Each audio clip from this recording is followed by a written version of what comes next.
اوكي اتينا لنا قويتهم اللي اخيوانا كفتلنا. سلام سلام كلكم بحضرة قاعد حنمساكم أدل غيرنا كمزي تراخبنا إن مهم كنباهل كل ذرخ يكون كل ساعة مهارن زي كونس حسابنا نوهب لأنك زمرحنا اللون سانا نايلون شتار استنا role of the democracy from diaspora and activities of Eritrean justice seekers يبل ترى دبلوماسي كاب diaspora نتفتح دليل فتحي إرتراويان زمرة حلو مشت نتي أخبا استمروا ممرحي أبرتاز هبنا دكتور موغوس خونن كلا دكتور موغوس يعقوب نتي ملؤ مشت مودريت زدورنا بشكل مكلفه حجة من كاب كنت تعرفنا على زحمة فايدنا جن مودريت زدورنا زمرحنا حوي وسن سجل عجوز كفونيو ورب حبرتا دحر بايتا ناتوم تخيلة حبرتا فوقكم حتصير زي إنترنتي لعلم تحت انتبه يسأل لكن حتصير زانتا ومأتوي وبيوغرافي ناي دكتور موغوس فوقكم Dr. Mogos Yaqub began his professional career at Ministry of Local Government of Eritrea, where he worked as an accountant. He later pursued advanced studies in agricultural economics and obtained his PhD at the agricultural and economics C at the special government أبزي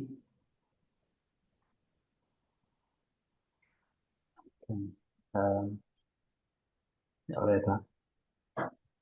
برين تغير أخوز دانيرون دي جي Dr. Mogos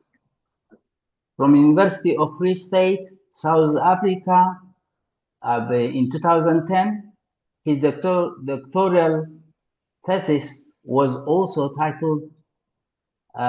Implications of Trade, Liberalization and Economics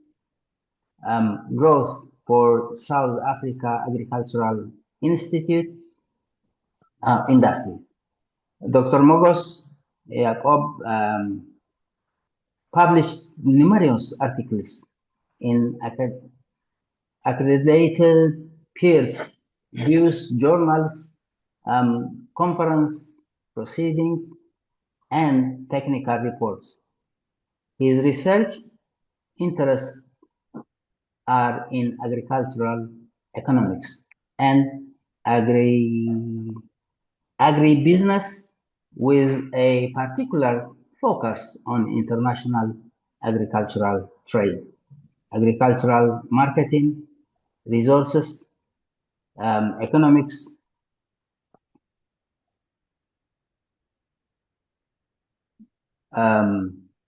marketing, resources, development, economics. In recognition of his scholarly contributions, Dr. Mogos Yaqub received the prestigious Best Faculty Researcher Award in 2 consecutive years, 2011 and 2012. He has supervised PhD candidates, master's studies, and undergraduate research projects. Dr. Mogos Yaqub has held several academic and leadership positions, including associate associated professor, coordinator of graduate programs, and deputy head of department in Namibia. He was also actively involved in Namibia's National Development Institute initiatives, representing the university where he was employed since 2017. He has been residing in Canada.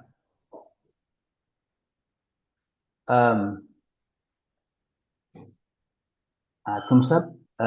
كنت أكل أو عندنا دوغرين يعني ولا نيرمان دوغرتات تسكيمك أو عندك هذا يتقلقل كتكون إذا حزن وكان تخونه كنك هابتي كل ساعة ورهابتي مسألة جواب بلا أن الحكم من تخونه قريتها حبريتها بزعبة حوي وسنسجد حبص كم السعب لنا شمو سجدت راينا نقول بزح لجزء جنو سنسجد born and raised in and studied in Asmara comes Hamai Tasana Ekonan Eritrean living Eritrea Muhan the Tarat Raikonen Abu Gutenberg and Sweden as a number education background Dahrabaitu and Aquata LLB was a high Faltana Bachelor of Laws University of Asmara. And then Masters of Laws, International Trade Law, University of Stellenbosch, South Africa. Believe me, first day and Masters in International Relations, University of Gothenburg, enrolled as Junior Legal Advisor, Ministry of Interior of Eritrea, Human Resource and Development, Ministry of Justice in Eritrea, Legal Consultant in Law and Development International Organization of West Africa, and then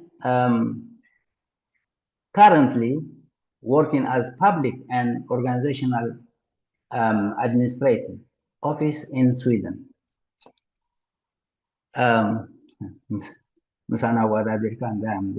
Samai, yeah. We are glad to have you. Have to know. Obviously, we كبريت معنا.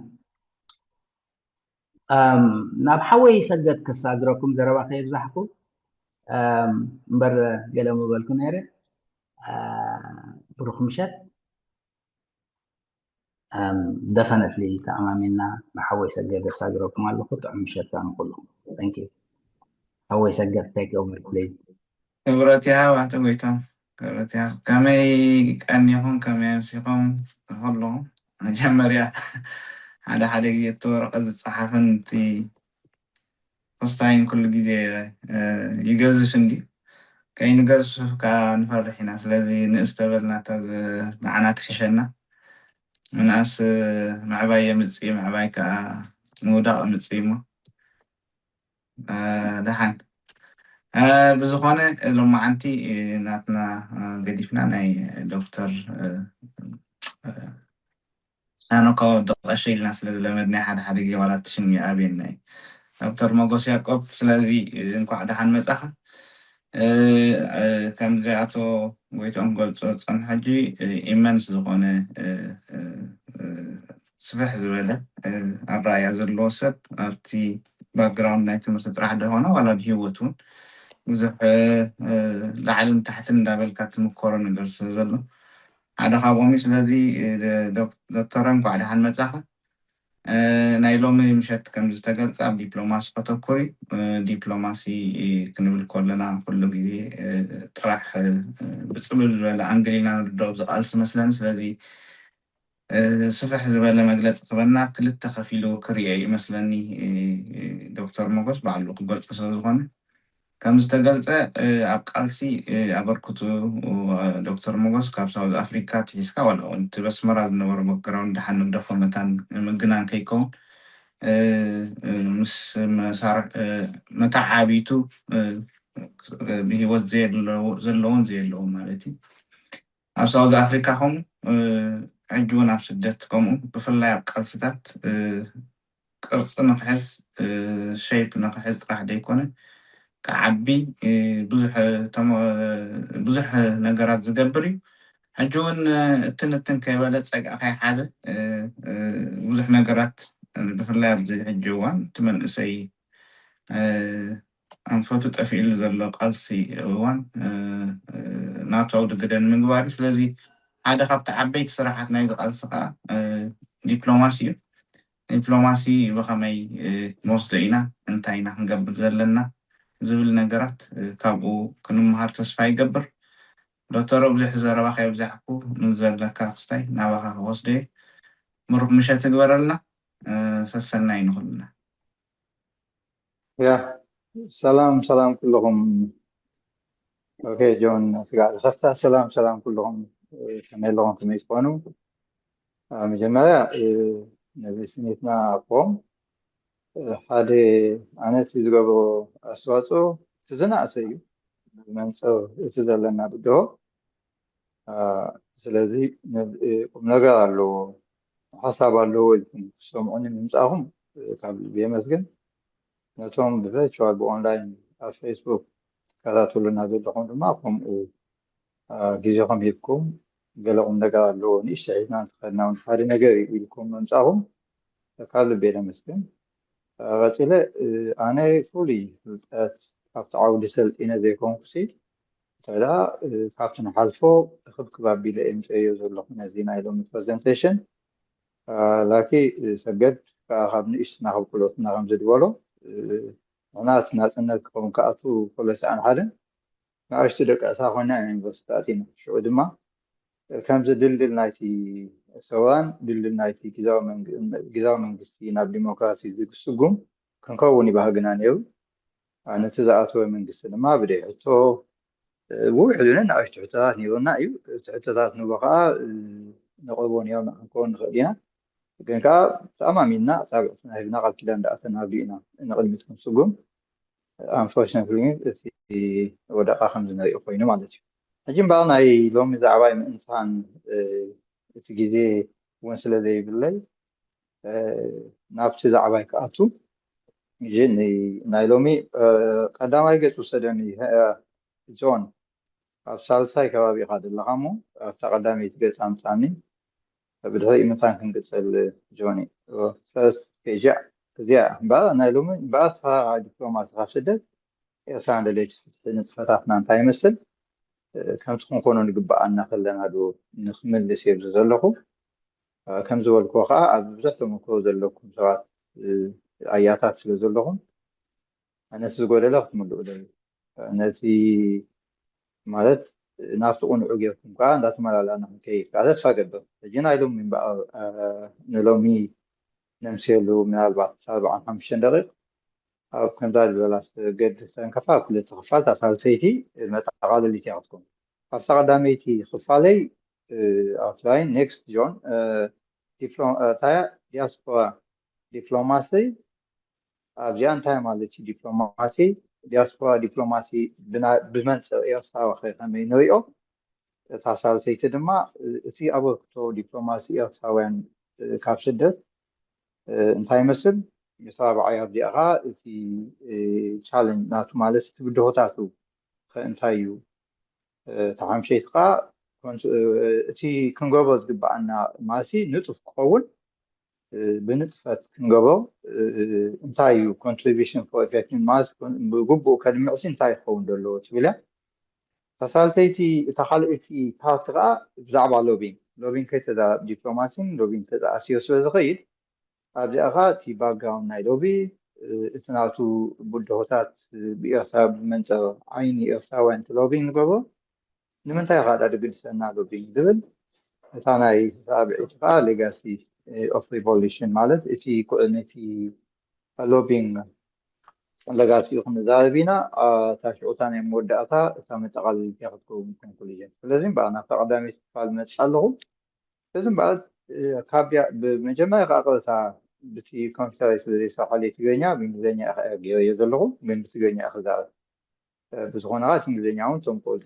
زي فولت مكاتول الناس يزغل بس السوشيال ميديا ونايتلا أنقوني بس انت مالتي دياسبورا دبلوماسي بعد بحس أصبر هو فتني بعد دياسبورا دبلوماسي مالت أب بوليتيكا أب طبع أب بهلاوي نوعو زي مثلا كايد اللي أفسدت كوينا ثم زيغاتات وقو براكتيس جوبو نسلزي نتين أموات اللخو حاجات منقستات كأ نتي نوعو نات ألنا نبدي مكاسا وقعدنا في حاجة خيد نت أب عالم زلو مالت حساس باب دعوة نايتي عدخا تيقلو أقاطامي إنباس دبلوماسي كم زيغاتات نقولو يبود حديدي دبلوماسي نوتهم politicians ويكانتهم بوليتيكاوي أبت بوليتيكال نقاسا أصغينا قنا يكون تهداتي دبلوماسي كل سب عدو أكس كتنبو خقوبوز قبوي زي كم دنا عمنت بحلاهم ذا يتفهلو خلو عدخات الله ليلو عينتيو خون قبو جاهم إيدان قبز قبانا اتي ناتو تقوم ويكاتي definition زيو سلازي انتا خمي كاي سرح مالتيو هذا civic society organization himself أب سدد كونكا هنا political يتوقع سلازي يقدر تخال أي كا professional networking تقبلوا تلاقاتامي ناتهم زي أيانا قويتهم أنتو يتم كفدبولو سنتيسان هادن دو أتنا سان شديشن ودانا سان شو عتن كأبسا زي نافتاوان أبقلت أمول علم فحلنا أنا دلنا أمنو سكف هاقدما أفتفل عليه سفوتات نساء حلنا الذي اتناتنا حالب ممويا كانت أساسا قبعنا نيرخا شدت حبيتات كنلاوت تموكو كنلاوت حانسا أخوينا فابليش قبعنا نقوبي لنا نزي زي عينت مويانا قانا عدنا هذا أطول من قدها أخنا نادي قبعنا مش كله سقامات مالتي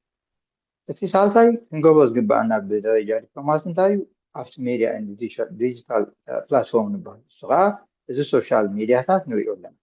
زي توما دقة لنا نقدنا يكون توما هذا حسب زي يكون ولا زي توما هذا سب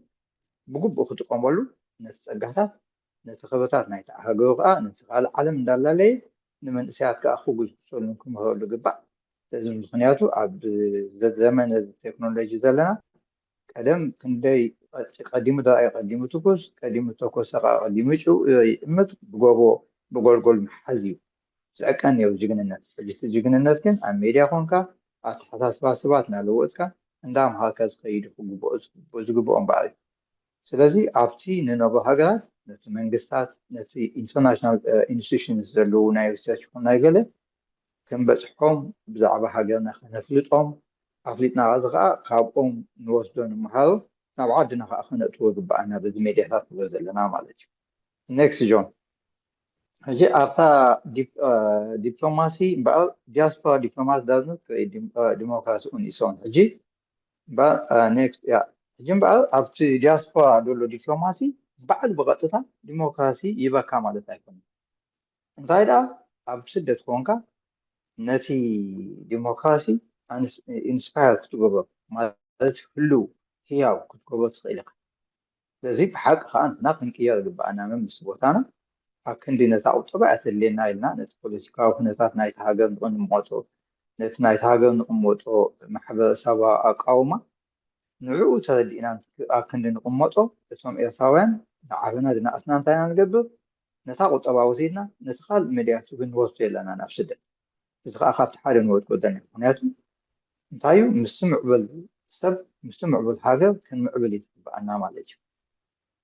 سلازم انتاي خلقها تي civic space خا أبتي إتينا مال تي سيفيلاوز خنا هذا ويا كايدا وي زتتات كأني أبحر خي أتخون كلا خلق أي بأنا يحجزنا قابسدت وين نياتو ولا حدا بده يبلنا السالسة كأنتاي دمق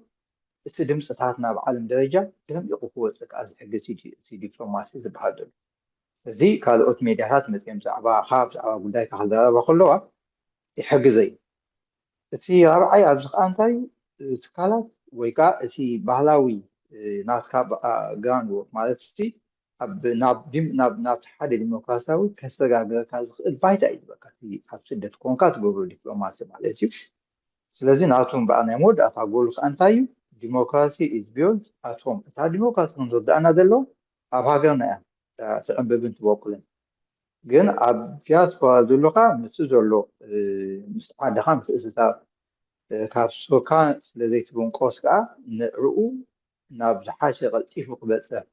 ቫያብል ክኾን ማለት እንታይ እዩ ተግባራዊ ክኸውን ዝሕግዝ እዩ ካብ ዲያስፖራ ንገብሮ ዲፕሎማሲ ኔክስት ጆን ስለዚ እዚ ኮይኑ እምበኣር ብኤርትራዊ ዓይኒ ዳ ከመይ ንክንሪኦ ንብል ኣብ ኤርትራ ከም ስንርድኦ እቲ ፖለቲካል ሲስተም እንታይ እዩ ብጣዕሚ ኣብ ትሕቲ ቁፅፅርን እዝን እዩ ዝኸይድ ዘሎ እቲ ሃገር ኤርትራ ማለት እዩ ስለዚ ኮንስቲቱሽን የብልና ግዛኣት ሕጊ የለ ገለ የለኖ ሰባት ናይ ምንቅስቃስ ይኹን ሓሳቦም ናይ ምግላፅ ከዓ እንታይ እዩ ተደሪት እዩ ዘሎ ብመንፅኡ ከዓ እቲ ኣብ ደገ ዘሎ ከዓ እቲ ፖለቲካል ከዓ እንታይ እዩ ፋሕፋሕ ዝበለ ወይ ድማኒ ምትፍናን ዝመልኦ እዩ ከምዚ እዩ ዘሎ እቲ ካይድና ምትፍናን ተመሊኦ ከዓ እቲ ዲፕሎማሲ ከዓ እንታይ እዩ ብኡ መጠን ፃሕፉ ዝበለ እዩ ዝኸውን ዝሓበ ኣብነታት ክንገልፆ ኢና ሕጂ ምስ ብዝሒ ተራእይቶ ይፈልጥ ምሳ ንእሽተይ 5 ሚልዮን እዚ እኳ ፀብፃብ ናይ ቀደም እዚ ፕሮጀክት ምናልባት 3 ሚልዮን ፖፑሌሽን ተልዩ ኤርትራ ትፍርቂ ኣብ ዓዲ ወፂ ኣሎ ስለዚ እዚ ብብዝሒ ዝወፁ ዘሎ ድማ ኣብ ፖለቲካ ይሳተፍ እዩ በቲሉ ማለት እዩ ግን ከዓ ከምዚ ብሓባር ይኸይድ የለን ብሓባር ይስጉም የለን እዚ ከዓ ካብቲ ኣብ ኤርትራዊ ዘለና ፍሉ ኩነታት እዩ ስለዚ እንታይ እዩ ኤርትራ ፖለቲካል ስፔስ ኤግዚስት ሕጂ እቲ ኤርትራዊ ፖለቲካ ኣብ ደገ ይበዝሕ ካብ ኣብ ውሽጢ ከም ዝበልናዮ እዝን ቁፅፅርን ስለ ዘሎ ክዛረባ ይክእል ከተንፍሳ ይክእል ፖለቲካን ኣክቲቪዝም ወይ ከዓ ብዛዕባ መሰል ሰብ ምግላፅ እንደምግላፅ ምንባርን እንደምንባርን ኣብ ፖለቲካ እንታይ ኣተወካ ዝብል ዓይነት ዝኸይድ ዘሎ እሞ እዚ ከዓ ሓደገኝነት ስለ ዘለዎ ስለዚ ኣብቲ ደገ ከመይ ኢና ክንገብሮ ከዓ ብሓባር ኮይና በብዋን ክነዕብዮ ዝግባአና እዩ ኔክስት ኣብዚኣ እታ ካልተይቲ ነጥቢ ይሓልፍ ኣለኹ ሕጂ እምበኣር እተን ቀንዲ ኣውራ ኮንትሪቢሽን ወይ ከዓ እቲ ኣበርክቶ ናይ ዲያስፖራ ዲፕሎማሲ ንብሎ ኣብ ዲያስፖራ ኮንካ ካብ ስደት ኮንካ ዲፕሎማሲ ስናቱ ዳ እንታይ እንትን ኣበርክቶኦም እምበኣር ክልተ ዓበይቲ ኣበርክቶ እየን ዘለዋን እታ ቀዳመይቲ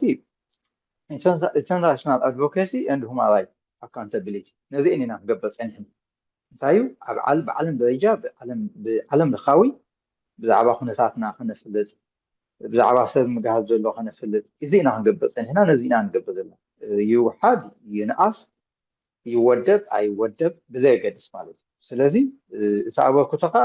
ርኢናዮ ኢና ዝሓለፈ 15 ዓመት ዩኤን ራፖርተር ብዛዕባ ኤርትራ ተዛሪቡ እዩ ኮሚሽን ሃየር ኢንኳየር ንምስራት ከዓ ዓብ ፀጋ ዓብ ዕድል እዩ እዚ ከዓ ኮንትሪቢሽን ናይቲ ደላይ ፍትሒ ናይቲ ዲፕሎማሲ እዩ ኣብቲ ብዓለም ደረጃ እውን እቲ ፀቕጢ ኣብ ልዕሊ እቲ ስርዓት እሞ ከዓ ሓላፍነታዊ ክኸውን ብዙሕ ተገይሩ እዩ ትራንስፓረንሲ ክህሉ ወይ ከዓ ግሉፅነት ክህሉ ብዙሕ ተፃዒሩ እዩ እንደገና ከዓ ሪፎርም ክግበር ወይ ከዓ ፅገና ክገብር ስርዓት እውን መዓት ግዜ ሪኮመንዴሽን ተዋሂቡ እዩ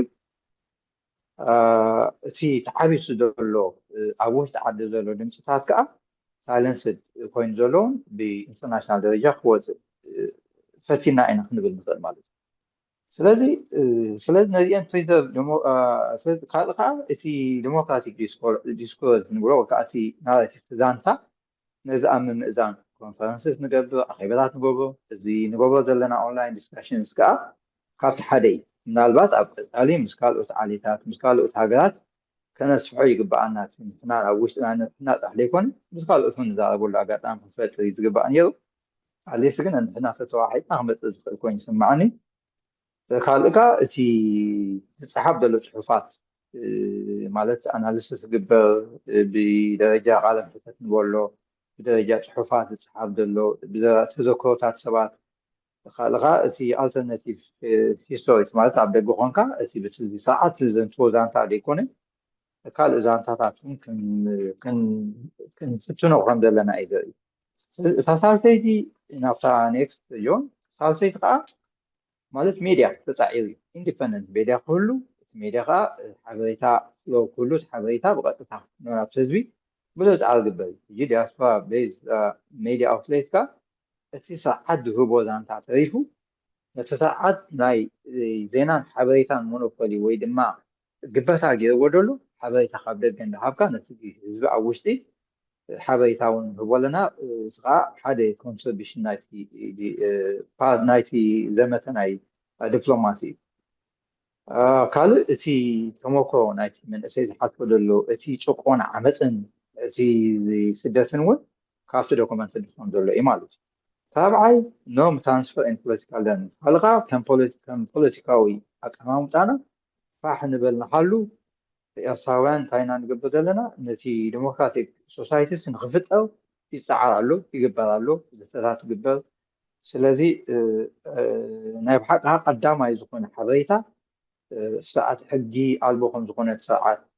بوجنا دما accountability مالت صفوف زخون أساعة كله كاب ساعات قبل زلا يو تسبق ساعات كا ينقص يوحد أي ساعة له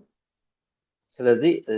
صباح نجوع ساعات متوقعة انتهينا من قبل post institutional design كا ببقون نزتيلو زلنا أي عمود أتاعت human capital مالسي تخمس دول نايع مستف معبد ኣብቲ ዳግመ ህንፃ ድማ ንዝሳተፈሉ ኣጋጣሚውን ንፈጥረሉ ኣጋጣሚ ከዓ ንሰርሓሉ ዘለና እዩ ስለዚ ሓምሳይ ኮንትሪቢሽን ከዓ እንታይ እዩ ኔክስት ጆን ኢኮኖሚክ ኢንዲፐንደንስ ፍሮም ደ ስቴት እቲ ህዝቢ ካብቲ መንግስቲ ብዛዕባ ቁጠባዊ ሓርነት ክረክብ ፀዓታት ዝግበር እዩ ባዕሉ ኣንፎርችኔት እቲ ስርዓት እንዲ ዝግብቶ ዘሎ ካብ ስደት ንሰዶ ዘለና ገንዘብ ብመንገዲ ይንቆል ኣቢሉ ኣብ ቀፃሊ ብውልቀ ሰባት ንሰዶ ነርና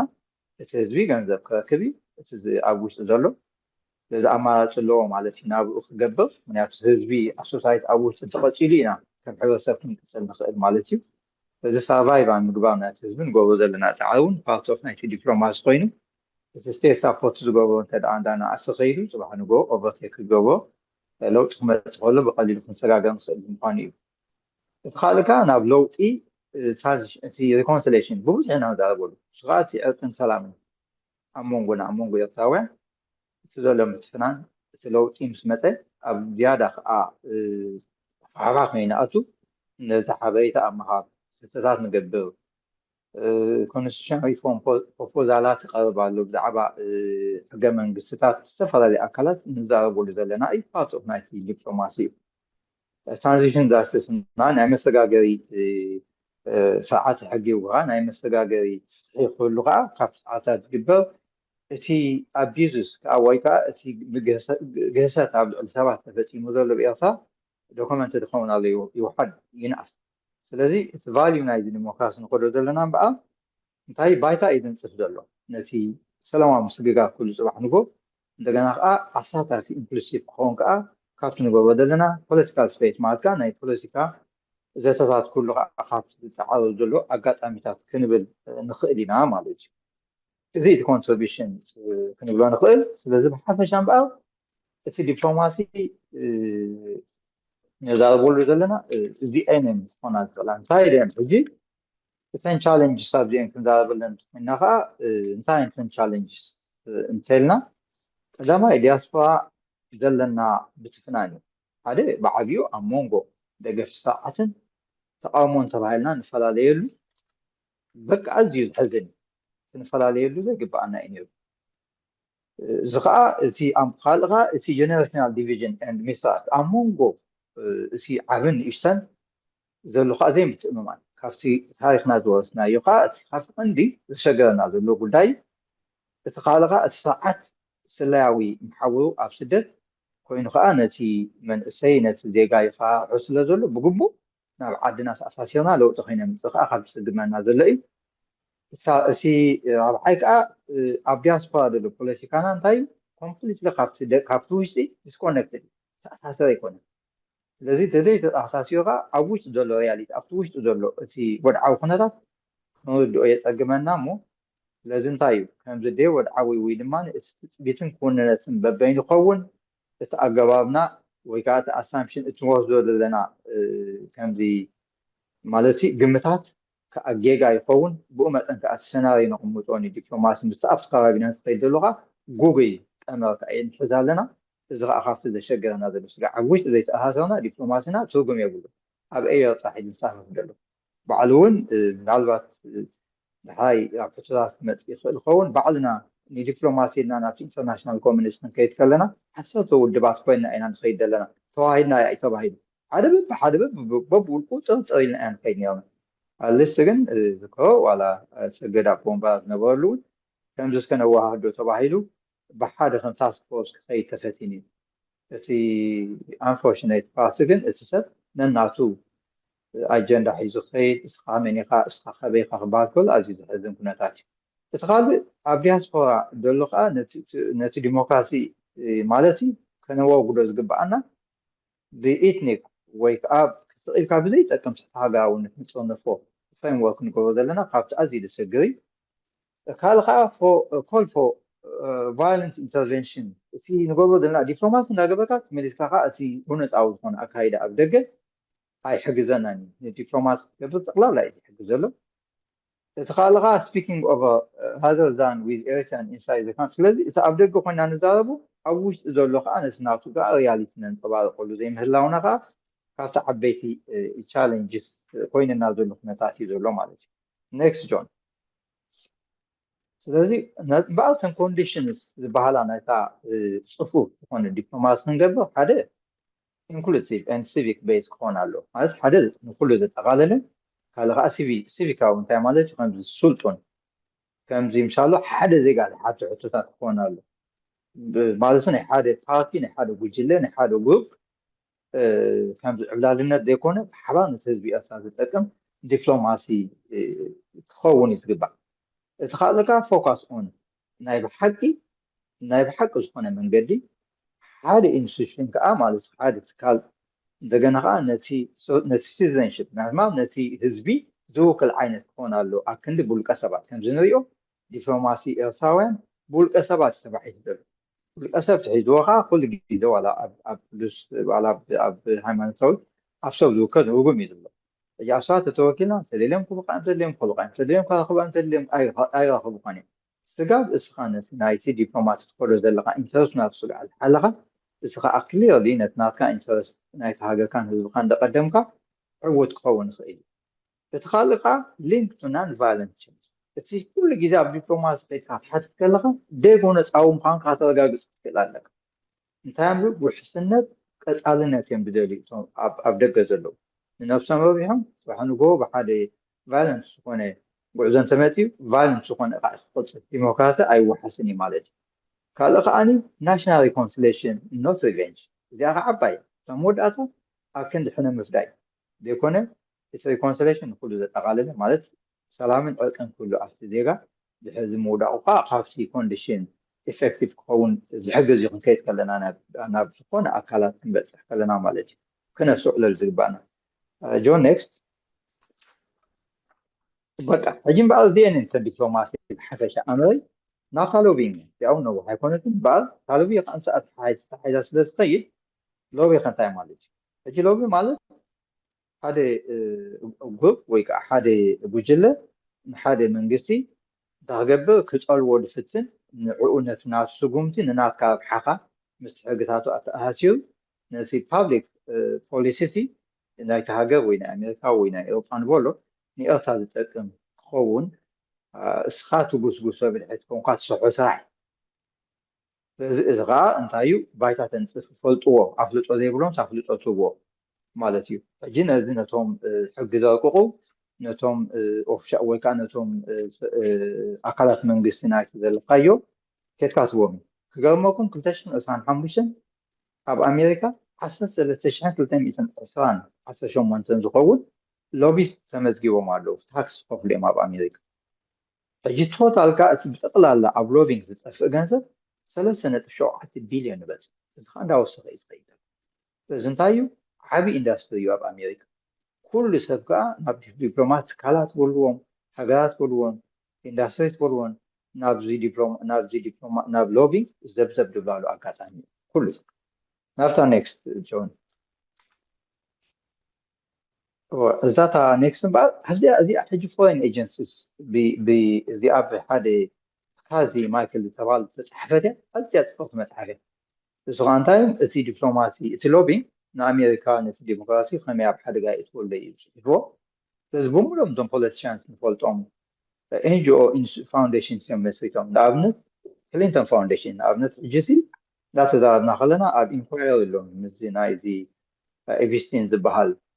زغورو زنبا متتابت فاونديشن حاجه زي بس نا يوكرين قدمي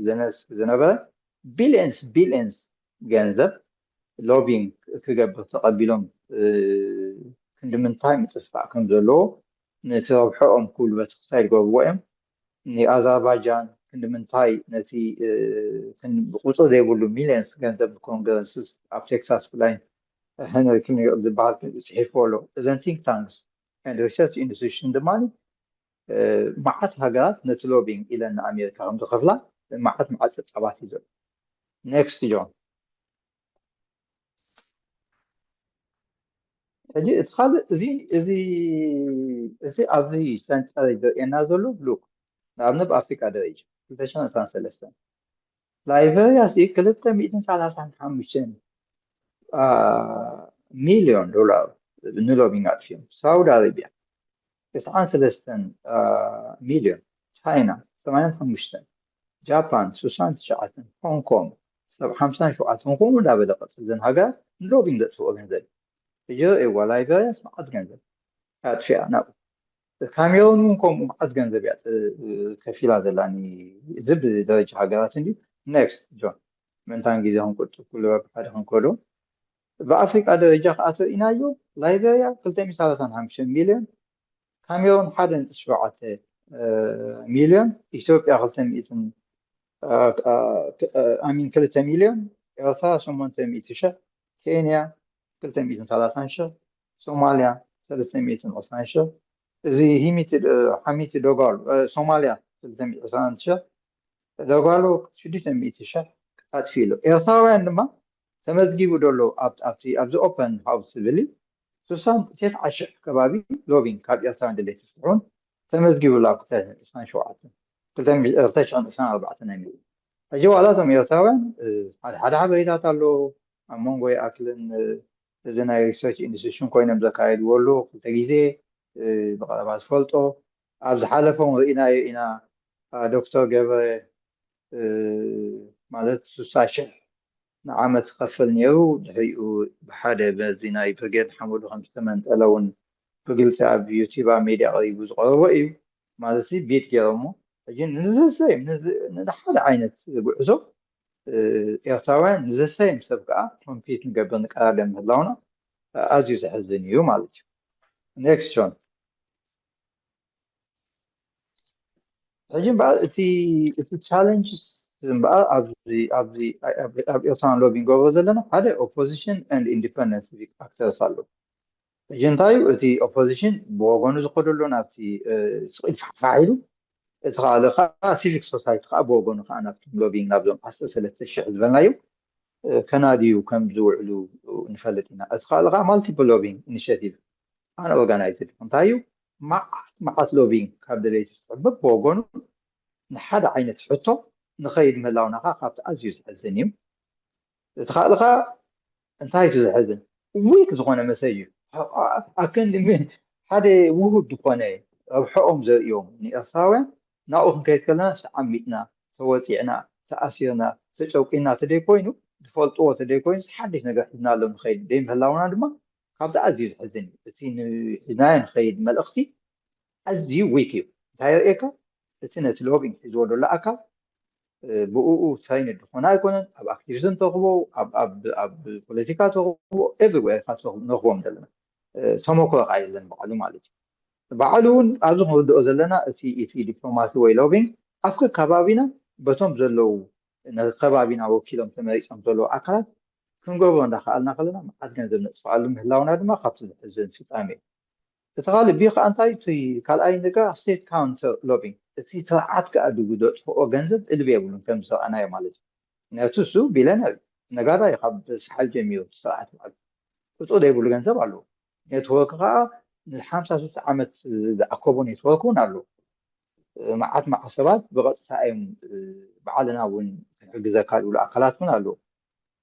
ረዥም መጉላይ ሕጂ ካብ ዲያስፖራ ዘሎ ገንዘብ ደዋፅኦ ምስ ኔትወርክ እውን ካብቲ ሕጉዞ እዩ ብቐጥታ በዓል ኤምባሲታት እውን ኣለዎ ስለዚ እቲ ስርዓት ድማ ነቲ ብፍላይ ንስርዓት ኣሜሪካ ኢንተረስት ናይ ኣሜሪካ ሕሉ ከም ዝቐለብ ቀይሕ ባሕሪ ሰብዎ ቀይሕ ባሕሪ ኣብ ዓመት ክሳብ 200,000 መራኽቢ ዝሓልፍኦ ኢና ንዛረብ ዘለና ኣብ ወርሒ ክሳብ 20,000 መራኽቢ ዝሓልፍኦ ኢና ንዛረብ ዘለና ነዚ ኢንተረስት ክሕልወልና ዝኽእል ትሰዓት ነዚ ከዓ ከነርእዮ ስለዚ ኢንተረስት እዩ ዘርእዮም ዘሎ ነቶም ምዕራባውያን ዳስዋይ ከ እዮም ክኣልይዎ ክእለሙ ዘይደልዩ እምበር እቲ ዝደኸመ ሰዓት ወይ ኣብቲ ቀን ኣፍሪካ ካልእ ከዓ እቲ ፎሬን ማኒፑሌሽን ገብሮ እዩ ማለት ነቶም ነቲ ናይ ደገ ዘሎ ማኒፑሌት ክገብሩ ከዓ ብዙሕ ክእለት ኣለዎ ካልእ ከዓ ነቲ ደላይ ፍትሒ ከድምዕ ዝኽእልካ ስለያ ኣለዎም ምፍራሕ እውን ኣሎ እዚ ከዓ ካብቲ ቀንዲ ዓንቂፁ ሒዝና ዘሎ ኩነታት እዩ ማለት እዩ ኔክስት ጆን እጂ እምበኣር እተን ቻሌንጅ ከዓ ካልእ ከዓ እንታይ ቻሌንጅ ናውፅ ዘለና እቲ ሃሲኡ ከዓ እቲ ሆስት ጋቨርንመንት ስፔሻሊ ፓወርፉል ስቴት እተን ዓበይቲ ሃገራት ቀዳምነት ዝህብኦ እንታይ እዩ ሓደ ከምዚ ዝጠቀስናዮ እንዲ ቀዳማይ ፖሊስ ካውንተር መሰጅ ፖሊሲ ሜከርስ ከዓ ይህባ ከም ዘለዋ ኢና ንሪኦ ዘለና እቲ ካልእ ከዓ እንታይ እዩ ኢነብል ቴሮሪዝም ከዓ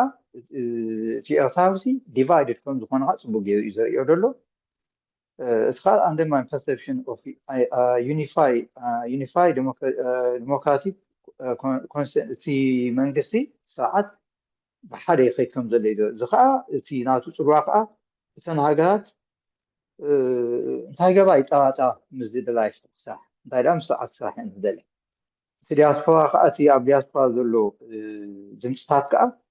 ፋሕ ዝበለ ነንሕዱ ዝጋጨው ኮንሲስተንት ዘይኮነ ምዃኑ ከዓ ካብቲ ፀገም እዩ ኔክስት ጆ ስለዚ ታዲ ከዓ እንታይ እቲ መንግስታት እተን ፓወርፉል ድብለን ወንተን ሓያላት ከዓ እንታይ ደልያ ሓደ ሪጅናል ሴኪሪቲ የገድሰን ካልኣይ ከዓ ስደተኛታት ምቁፃር ይገድሰን እቲ ሳልሳይ ከዓ ካውንተር ቴሮሪዝም ማለት ቴሮሪዝም ከዓ ይገድሰን እቲ ራብዓይ ከዓ ስትራቴጂክ ኣላያንስ ኣብቲ ኣፍሪቃ ከዓ ኣብቲ ሆርን ኦፍ ኣፍሪቃ ይገድሰና ኣሎ ሓምሻይ ከዓ እቲ ሁማን ራይት ኮንሰርን ኣብ ኤርትራ ዝብል ሰዓት ደኣ ተመሓይሹ ድሓን ክኸይድ ከም ዝኾነ እየን ዝገድሰን ስለዚ ብዙሕ ግዜ ሳብ ኮኦርዲኔት ጂኦ ፖለቲካል ሪያሊዝም እየን ዝኸዳ ማለት እዩ እቲ ሳልሳይ ነጥቢ እምበኣር ንምንታይ ዳ እሞ እዚ ኩሉ ቻሌንጅ እንዳሃለዎ ከሉ እቲ ሎቢንግ ዘገድስ እንተልና ምዚ ኩሉ ሕፀታቱ በቲና ፀሊእና ዲያስፖራ ሎቢንግ ኣገዳስነት ኣለዎ እቲ ሓደ ፕሪዘርቭ ሂስቶሪካል ሜሞሪ ማለት እቲ ዝኸይድ ዘሎ ብግቡእ ክንስንዶ ኤቪደንስ ሓበሬታ ክንህብ ብመርትዖ እቲ ካልእ ከዓ ነቲ ናይቲ ኣብቲ ሃገር ዘሎ እቲ መንገዲ ቀፃልነት ኩሉ ከዓ የገድሰና እዩ እቲ ካልእ ከዓ እንታይ መንተን ክንገብር ንደሊ እቲ ክንዕቅቦ ንደሊ እቲ ናይ ዓለም ሕግታት ክኽበር ካልእ ከዓ እቲ ሞራል ፕሬጀር ኣብ ስርዓት ከዓ ፕሬጀር ክገብር ንፅዕር ስለዚ እቲ ቋንቋ ናይቲ ዲሞክራሲ እውን ክቅፅል እንደገና ከዓ እቲ ስርዓት ወይ ድማ እቲ ጨቋን ከይቅፅል ከዓ ክንከላኸለሉ ዝግባኣና ከዓ ኣገዳስነት ኣለዎ ስለዚ ናይ ነዊሕ ግዜ ምድላው የድሊ ኖት ኢሚድየት ሕጂ ዝመፅእ ኣይኮነን እጀንትና ኩሉ ግዜ ሓፂረ መንገዲ ስለነናዲና ንፅገም ዘለና ማለት እዩ ኔክስት እምበኣር እዚኣ ሕጂ እንታይ እቲ ሌጋሲ ኦፍ ሪቮሉሽን ካብቲ ሪቮሉሽን ሒዝዎ ንመፀ እንታይ ኣሎ እቲ ዲክታተርሽፕ ሊደርሽፕ ናቱ ፐርፐስፉሊ እንታይ ክገብር እዩ እቲ ካልእ ከዓ ኢሞሽናል ከዓ ኣሎ እሱ ብመደብ ዝገበረሉ ኩሉ ሕብረተሰብና ከዓ እንታይ ኣሎ ስለዚ ኢሞሽናል ምስ ቃልሲ ኮኔክትድ እዩ እቲ ቃልሲ ከዓ ናሽናል አይደንቲቲ ሜቶዶሎጂካል ናሬቲቭ ሶሻል ኮሄረንስ ኣለዎ ስለዚ ስርዓት ከዓ ነዚ ምትእስሳር ስለ ዘለዎ ይጥቀመሉ ኣሎ እቲ ካልእ ከዓ ሶልጀር ሲቲዘንሺፕ ማይንድሰት እቲ ካልእ እንታይ ኣለና እቲ ኣተሓሳስባና ኩሉ ግዜ ወታደራዊ እዩ ንገብሮ ከምዚ ኢሚድየት ለውጢ ንገብር ማለት ከምዚ ወታደራዊ ካብቲ ውትድርና ኢና መፂና እቲ ናይ ብሓቂ ከዓ እንታይ እዩ እቲ ድሕሪቲ ኩናት ምውፃእና ቅልውላው ከም ዘለና ከዓ ክንስሕቶ የብልና ምክንያቱ ኩልና ውትድርና ዝሓለፍና ወታደር ከዓ ብወታደር እዩ ዝሓልፍ ማለት እዩ ኔክስት ጆን ስለዚ እምበኣር እቲ ጋቨርነንስ ክኸውን ዝግብኦ ስኮላርስ ግቡእና ክንወፅእ ይግባኣና እቲ ኦርዲናሪ ሲቲዘን ከዓ እቲ ካልእ ዜጋ ከዓ ናቱ ዝግብኦ ክገብር ይግባእ እቲ ካልእ ከዓ እቲ ቢዝነስ ንብሎ ማለት قلب أفريقيا هلو بنتي لوطو ونعوم سلقدسهم كم ينساتفهم كات governance ونسال حلو يكبع مالتي next John በቃ እምባ ወዲት ስለዚህ ናታ ኮንክሉዥን ይኸይዳለሁ እምባ አብዛ ኮንክሉዥን እምባ ስለዚህ እቲ ብደረጃ ዲያስፖራ ዲፕሎማሲ እንሰኢናዮ ዲያስፖራ ድማ ኩሉ ግዜ እቲ ዲያስፖራ እንታይ መወሰኽታ እምበር ንሓደ ሰባት ለውጡ ኣብ ኤርትራ ከምፃልና ኣይንፀበል ስለዚ እቲ ዲሞክራሲ ዝወሓስ ናትና ቃልሲ የዋይ ዲሞክራሲ ማስ በአልቲሜት ቢቢልድ ኣብ ስለዚ ዲሞክራሲ ኣብ ትውሽጢ ዓዲ እዩ ክህነፅ ዘለዎ እቲ ኤርትራዊ ኣብ ደገ ዘሎ ግን ስለዚ ነቲ ዲሞክራሲያዊ ጉዕዞ ኣንስፓየር ክንገብሮ ህልው ክንገብሮ ከዓ ግቡእና እዩ ስለዚ ኣተሓስባና ማይንድሴት ቼንጅ ክንገብር ካብቲ ዘለና ኩነታት ክንመሃር ግባኣና ተኻሊ ከዓ ኣብቲ ዓለም ዘለና ማለት ዱልያት ክንከውን እቲ ኢሜጅና ክሕይል ነቲ ናሽናል ኢንትረስት ከዓ ፕሮቴክት ንገብረሉ መንገዲ ፕሪዘርቭ ከዓ ኢንስቲቱሽናል ሜሞሪ ማለት እቲ ትካላት ክቅፅል እንደገና ከዓ ከመዕብል እውን ክንገብር ክንክእል ኣለና ካልእ ከዓ ፔፐር አይዲያ ስኪል ኤንድ ፍሬምወርክ ፎር ፊውቸር ትራንዚሽን ስለዚ ንሕና አይዲያ ክነምፅእ እዚ ዝገብሮ ዘታት ክቅፅል ዘታትና ከዓ ኣብ ውሽጢ ንሕና ጣሕሊ ይኮነ ምስ ካልኦት ከማና ውፅዓት እውን ክንገብሮ ይግባኣና ማለት እዩ ሕጂ ብዘይ ናይ ዲያስፖራ ናይ ደገ ዲያስፖራ ዲፕሎማሲ ኣብ ውሽጢ ዘሎ ኤርትራዊ ከም ፕሮጀክት ተወሲድናዮ ክቅፅል ኣይክእልን እንታይ እዩ ከም ዝተፈላለዩ ተነፃፂሉ እዩ ትኸይድ ከዓ ስቕ ክብል ወይ ከዓ ኤሊሚኔት ክኸውን ስለዝኽእል ክንጠንቀቐሉ ይግባኣና ማለት እዩ ኔክስት ጆን ስለዚ እዛ ሎቢንግ ዝበልና ከዓ እቲ ምስ ኩሉ ብድህታቱ is not whether diaspora diplomacy it work ይሰርሕ ናይ ሰርሕን ዘይኮነ ከመይ ክሰርሕ እዩ ንሕና እዚ ዛንታ ኮረንት ማለት ብሓቂ ብትኽኢሉ ክኸይድ እንደገና ከዓ ከምዚ ሓላፍነታዊ ኢቲካል ክኸውን ብስትራቴጂ ከዓኒ ምስ ዘሎ ኩነታትና ኣላይን ክንገብሮ ማለት ከነዋድዶ ይግባእ ምስ ኩሉ ዘለና ናይ ውሽጣዊ ፀገማትና ከመይ ኢልና ንሕዞ ንዕቁብ ምሕሳብ ወይ ከዓ ከምዚ ተበላሕነት ክሓተና እዩ ስለዚ ናይ ብሓቂ ከዓ ብመን ይክተሓዝ ዘለዎ በቶም ንዕኡ ዝሰልጡና ኣካላት ኣፍልጦ ዘለዎም ብግቡእ ከመይ ይሕዝዎ ዝፈልጡ ማለት ከምዚ ኣቋራጭ መንገዲ የለን ኣቋራጭ ኣይኮነን ስለዚ ካብ ከባቢና ሒዝና ከከም ንነብረሉ እንዳዓበና ስጋዕ ላዕሊ ክነብፅሑ ንኽእል እዩ ስለዚ ሎሚ ንሪኦ ዘለና ኬድካ ንሓደ ስነተር ትሰኣል ትርግሖ ኣብ ፌስቡክ ኣብ ገለ ዲፕሎማሲ ተገይሩ ገለ ተባሂሉ ዝዘረበሉ ዘሎ ኣጋጣሚ እሱ ይኮነን እቲ ዲፕሎማሲ ቀፃልነት ዘለዎ ከተኣማምንኻ ናትካ ስቴክሆልደርስ ክኾኑ ዝኽእሉ ኣካላት ምንዳይ ናይ ብሓቂ ከዓ ነስነሰልካ ክኽፈሉ ኣለዎ ማለት ኣይኮነን እንታይ ዳ በቲ ዘለና ወፅዓ ካብ ድንጋፀት በጊሶም ምሳኻ ክሰርሑ ዝደልዩ ኣካላት ኣለዉ ከመይ ተሰርሖም እዩ ኔክስት ጆን ሕጂ እንዳወዳእኹ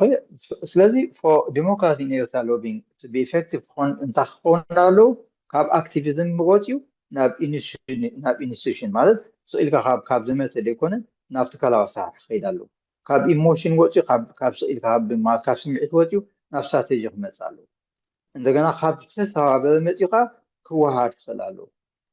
ካብ ኤግዛይል ፖለቲክስ ካብ ንገብሮ ናይ ኤግዛይል ናይ ስደት ፖለቲክስ ወፅዩ ከዓ ናብ ሲቪክ ሪፕሬዘንቴሽን ማለት እቲ ድምፅና ንህቦሲ ንኩሉ ወኪልና ክኸውን ክኽእል ኣለዉ ስለዚ ዲሞክራቲክ ጎል ሪኳር ዲሞክራቲክ ሜተድ ስለዚ ሓደ ዲሞክራቲክ መንገዲ ክትከይድ እንትኾንካ ጎል ከተዕውት እንትኾንካ ንዑ ከዓ ኣገባብ ኣለዎ ማለት እዩ ዊ ካንት ኮል ፎር ዲሞክራሲ ዋይል ፕሬተንዲንግ ዲቪዥን ሕጂ ዲሞክራሲያውያን ክንከውን ንፍትን ፕራክቲካሊ ከዓ እንዳተሰባበርና ዲቫይድድ እንዳኮንና እንዳተመቃቐልና ኢና ንመፅእ ዘለና ከምዚ ኦርደር ዘይብልና ማለት ስርዓት ዘይብልና ዜጋታት ንኾን ኣለና ስለዚ ኦን ዲያስፖራ ሙቭመንት ኢዝ ስለዚ ብግቡእ ኦርጋናይዝ ክኸውን ኢቲካል ክኸውን ሓላፍነታዊ ክኸውን እንደገና ከዓ ከምዚ እቲ ግራውንድ ዘድሊ ብድሕሪት ኮይና ክንሰርሖ ግባኣና ብሞያ ክትሓዝ ግባእ ስለዚ እቲ ዝዛረብ ዘሎ ከዓ ክረዲብል ማለት ከምዚ ተኣማንነት ዘለዎ ክኸውን ኣለዎ ስለዚ ኣብቲ ናትና ሓያል ጎኒ ኮይና ክንሰርሕ ይግባኣና በዓል እውን ሪኮግኒሽን ክንህብ ከዓ ኣገዳሲ ፖለቲካል ፌቨር ዘይኮነ ከምዚ ሓደ ፖለቲካ ስጉም ዘይኮነ ንሃገርካ ዝውሕዝ كافتي فاليو كي وطي حادنت إرتا زحالو كأخون كأقداسنة اللو مالتي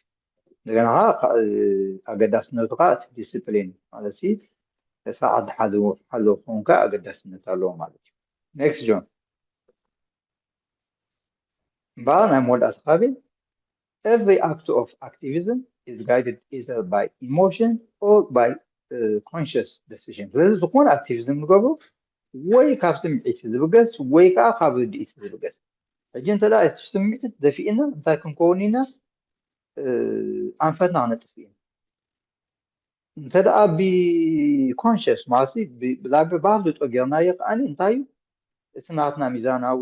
ሓሊና ስለንኸይድ ሓያል ጎኒ ክህልወና እዩ ስለዚ either do it the right way ስለዚ ብሓቂ ብግቡእ ክንገብሮ ኣለና ነፍስና ከዓ ብግቡእ ወዲብና